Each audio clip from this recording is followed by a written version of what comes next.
So we got two Lil Nas X stories. One of them involves Boosie Badazz, and in the words of one of my Who? friends, who's Boosie Badazz? So Boosie Badazz, all the old heads are gonna be so upset right now. Um, Terrence Ivy Hatch Jr., better known as Boosie Badazz, was a member of the 1990s hip hop collective Concentration Camp before eventually pursuing a solo career. Um, so yeah, he's a very, very old head kind of rapper.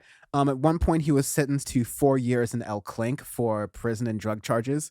Boosie Badass Never Free Again. And he was released early on March 5th, 2014. Um, that being said, Boosie Badass listens to Audioface because he in response to, well, let me go back. Lil Nas X, it's a known fact that Boosie Badass is really homophobic. This is just a general thing. Part of like what Lil Nas X has been fighting in rap music for that's been a long time coming has been rampant homophobia in rap because of folks like Boosie Badass. And Lil Nas X made a joke on Twitter saying uh what was it? Boosie Badass collaboration on the way, essentially. But Boosie was not a fan of the joke and said, and I can barely quote, "Stop trolling me, F word slur. You are you a wild bitch playing with a gangsta, SMH. You can keep sucking sick," it was spelled that way, "and getting fucked in your ass in peace, and hashtag you hate yourself. I would too if I was you, Nas X. If you would do this word a huge favor, nobody wants you here."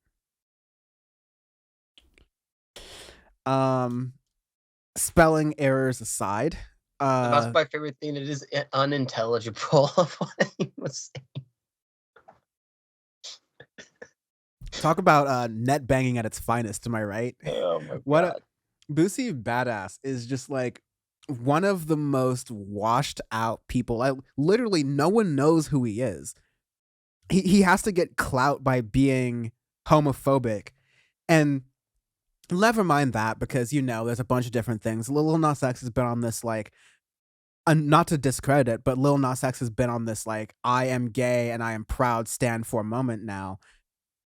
This is just like a new rule about the music industry. Lil Nas X is a troll. He's coming for everyone and he doesn't care. You either play along with it or you get rolled. Like there's no other two options. Exactly. You can be like Vince Staples and play along with it without having anyone question your sexuality, or It's 8 a.m. or you end up like Boosie Badass and you get rolled. And so Lil Nas X responded with a tweet by saying, "I'm truly saddened. I've never been so mortified in my life. I can't believe Disney Channel has yet to play Halloween Town this entire October." He don't give a fuck, man. Like, You ran. Lil Nas X has received every form of criticism, and it doesn't matter anymore. Like he's just numb to it, and like it's not it great. doesn't matter. It's not great that like P will continue to receive like criticism not on the basis of his musical talent, which I believe there's a lot of critique to be had. But no, just purely on the fact that he is very outwardly gay with his sexuality, the same way a lot of women musicians in music are very outwardly sexual, same way a lot of male musicians have been outwardly sexual in music for decades and decades and decades. So again, you can't make Lil Nas X mad. Boosie Badass is caught big mad and with his pants down, and so I think that's really funny. Furthermore, I don't want to lose. I don't want to lose. You don't want to lose this early, basically. Exactly. If you're gonna lose, you're gonna lose right, because there's a lot coming here. We're gonna round out the Lil Nas X corner just by noting that TikTok was planning to release a Lil Nas X NFT. But they've decided to shelve that, which is a great idea. TikTok, thank you for doing a favor. And just don't. Yeah. Rolling Stone, sources close to TikTok told Rolling Stone the program's rollout was ranging from, quote, a challenge to, quote, a complete joke. it was unclear exactly how the Lil Nas X NFT was going to take place, but we've talked about NFTs, non-fungible tokens, being this thing that crypto adjacent people are using, essentially, cryptocurrency, Bitcoin type people are using to artificially generate money based on very little bit of a premise.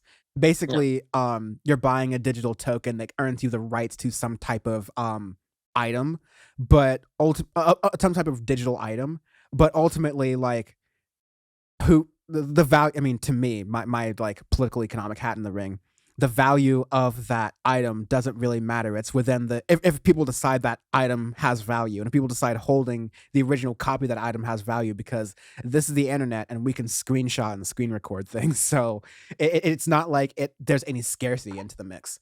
Um, but anyways, there's gonna be around $4 million, and sorry, I'm reading from the wrong thing here. That has nothing to do with the story. But other artists who had done TikTok's NFT initiative with Grimes, I was gonna say, who got $6 million from the sales for her own NFTs. So there's a lot of money to be made here. But I think TikTok runs into the issue of the fact that cryptocurrency, NFTs, all these things are being increasingly regulated by not just the US government, but by China, where TikTok, their parent company ByteDance, I believe, is based. And so by including, cryptocurrency and buying and putting it into your app that is made for teenagers and people who are too young to use financial instruments generally, seems like it could be a mess waiting to happen. So TikTok pulled back on that.